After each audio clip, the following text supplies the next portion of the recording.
ఎడారిలో జలధారలు. రచన doctor K Job Sudarshan. మేఘములను తనకు వాహనముగా చేసుకుని. కీర్తన 104:3. జీవితం సాఫీగా సాగిపోతున్నట్టే ఉంటుంది. ఒకదాని వెనుక ఒకటి దుర్వార్తలు, దౌర్భాగ్యాలు కృంగదీస్తాయి. క్రైస్తవ యానంలో అడుగులు తడబడేలా చేస్తాయి. అయిన వారి మరణం, చాలా కాలంగా తీర్చలేకపోతున్న రుణం, ఇష్టమైన ఆంటీకి క్యాన్సర్, తన పిల్లవాడు చెడు అలవాటులో పడ్డాడని ఎవరో చెప్పడం, దెబ్బ మీద దెబ్బ నలిపివేసి నలగగొట్టే సంభవాలు. విశ్వాసి ధైర్యం వీడవద్దు. ప్రభువును తలంచుకో. ఆయన ఈ లోకంలో ఉన్న కాలంలో ఆయనకి మరణం దగ్గర పడుతుంది. ప్రజానీకానికి తన అవతార ప్రయోజనం ఇంకా అర్థం కాలేదు. తనను రాజుగా చేయడానికి అదును కోసం చూస్తున్నారు.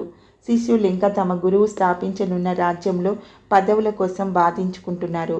మరొక వైపు శాస్త్రులు, పరిచయులు రచిస్తున్న పన్నాగాలు. కారు మబ్బులు గుంపులు గుంపులుగా వస్తాయి. అంధకారం అలుముకుంటుంది. జడివానలు కురిస్తాయి. ఎక్కడి నుండి వచ్చాయి ఈ కారు మబ్బులు? చిక్కగా ముసురుకుంటున్న జబ్బులు, ధారగా కురుస్తూ చీకటి జాడలు విరబోసుకుంటూ విరుచుకుంటూ, అంధకారం కాటుక పులుముతూ బంధకాల మాటున అదుముతూ, ప్రళయంగా వలయంగా సుడులు తిరుగుతూ, కలియబెడుతూ చుట్టేస్తూ కట్టేస్తూ. ఎక్కడి నుండి వచ్చాయి ఆ కారు మబ్బులు? అయితే జాగ్రత్త. ఆ భయంకరమైన కటిక చీకటిలో ఆదికాండం 15:12 దేవుడు మాట్లాడుతున్నాడు. ఎదురు చూడు. పాత నిబంధనలో కారు మేఘంలో, గాఢాంధకారంలో, తుఫానులో దేవుడు మాట్లాడాడు. మేఘాలే ఆయన సందేశాన్ని మోసుకు వచ్చే సాధనాలు. జీవితంలో కారు మబ్బులు కమ్మితే చిగురుటాకులా వణికిపోకు. కష్టాలు, కన్నీళ్లు కలకాలం ఉండవు.